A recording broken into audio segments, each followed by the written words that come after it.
सभी भेड़िए फटाफट चट्टानों से उतर रहे थे, पर पपी बेचारा नहीं उतर पा रहा था। वुल्फ उसकी तरफ देख रहा है। पहला भेड़िया और तीसरा भेड़िया खुश हैं, पर दूसरा भेड़िया बहुत ज्यादा खुश है और कहता है, आगे नदी है बॉस, क्या हम नदी में तैर सकते हैं? वैसे दूसरे भेड़िए ने कोई सवाल नहीं पूछा था, पर वुल्फ का ध्यान पूरा पपी की तरफ है और वो कोई जवाब देता भी नहीं। तीनों भेड़िए पानी में घुस जाते हैं और दूसरा भेड़िया बहुत ही उत्साहित है। पपी को अपनी पीठ पर बिठाकर वुल्फ लेकर आता है। पहले भेड़िए ने शिकार मछलियों का शुरू कर दिया है। दूसरा भेड़िया और तीसरा भेड़िया खेद रहे हैं। वुल्फ पपी से पूछता है, क्या तुम नीचे उतरना चाहते हो? पपी नीचे उतरता है, पानी में जाता है और तैरना शुरू कर देता है और अचानक से उसका पैर अटक जाता है बेलों में और वो पानी में खिंच जाता है, बेलों में उलझ जाता है, तैर नहीं पाता और डूब जाता है और वुल्फ को महसूस होता है सन्नाटा। पपी की आवाज नहीं आ रही और वो जैसे ही देखता है पपी हंस रहा है, पपी खुश है, पपी खेल रहा है। ये सब बुरे बुरे विचार आ रहे हैं वुल्फ को। वुल्फ मन में कहता है, मैं कुछ ज्यादा ही सोच रहा हूँ, और दूसरी तरफ देखने लग जाता है और उसके मन में आता है एक नया विचार।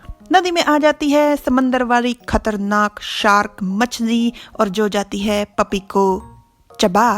पपी तैर रहा था खुशी खुशी और वो पहुंच जाता है उसके मुंह में और मर जाता है। वुल्फ को ये विचार बहुत परेशान करता है। वो देखता है पपी की तरफ, पपी फिर खुशी खुशी तैर रहा है, खेल रहा है और वुल्फ खुद से कहता है, यहाँ पर कोई भी खतरा नहीं। वुल्फ, हमें पता है कि ये सब विचार हैं, पर विचारों की भी कोई सीमा होनी चाहिए। समंदर वाली मछली खतरनाक नदी में पपी तैर रहा होता है कि उसके नीचे आती है एक परछाई और वो परछाई आती है एकदम से बाहर और ये था दूसरा भेड़िया। वो पपी के साथ खेल रहा था और पपी भी बहुत ज्यादा खुश था, पर कोई खुश नहीं था, वो था वुल्फ।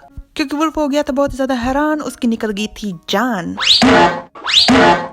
ये की थी वुल्फ ने कार्रवाई दूसरे भेड़िए और पपी के साथ।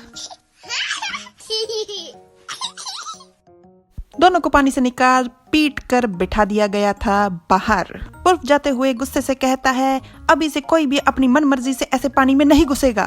वुल्फ बहुत ज्यादा गुस्से में था और उसने बहुत ही खतरनाक कार्रवाई भी कर दी थी, पर इस बात से पहले भेड़िए को रत्ती भर फर्क नहीं पड़ा था। वो अभी भी मछलियों के शिकार में लगा हुआ है, उसने ढेरी जगा ली है मछलियों की। तीसरा भेड़िया आता है दूसरे भेड़िए और पपी के पास, समझने की कोशिश कर रहा है पर उसे कुछ समझ नहीं आ रही। दूसरा भेड़िया रो रहा है और पपी अभी भी समझ नहीं पा रहा कि आखिर हुआ क्या। आखिर क्यों उसके चारों पैरों को रेत में गाड़ दिया गया है, क्यों उसको इस तरह से बांध दिया गया है, क्यों वो इतना उलझा हुआ है इन सब विचारों में कि वो रोना तक भूल गया है। आज की कहानी से मुझे शिक्षा मिलती है कि जरूरी नहीं कि जो चीज आपको खुशी दे रही है, आपको अच्छी लग रही है, वो दूसरों को भी दे। अगर आप किसी समाज, परिवार या ग्रुप में रह रहे हो तो आपको अपने साथ साथ दूसरों की खुशी का भी ध्यान रखना पड़ेगा, वरना अंजाम का अंदाजा आपको अब तक लग ही गया होगा।